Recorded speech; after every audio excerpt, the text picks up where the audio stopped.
તારીખ 27/5/2025ના રોજ ઉત્તરાયણ પોલીસ સ્ટેશનને ડી સ્ટાફ અને પીઆઈને બાતમી મળેલી કે ગૌવંશનું ગેરકાયદેસર કટિંગ કરીને ગૌમાંસનો જથ્થો કઠોર ગામમાં રાખેલો છે.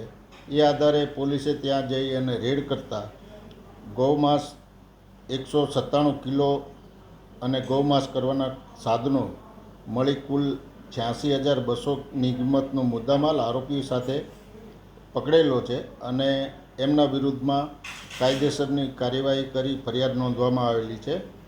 આ કામે અબ્દુલ કાદર ઉર્ફે સાજિદ મચ્છા, હમીદ શેખ, રઈસ મજીદ શેખ, સાહિલ રસુલ પઠાણ, રશીદ સાડુ શેખ અને મયુદ્દીન અયુબ છોટા બાફાથી તમામ રહેવાસી અબરામા કઠોર ફળિયામાં એને પકડી અને કાયદેસરની કાર્યવાહી કરી હાલ તપાસ ચાલુ છે.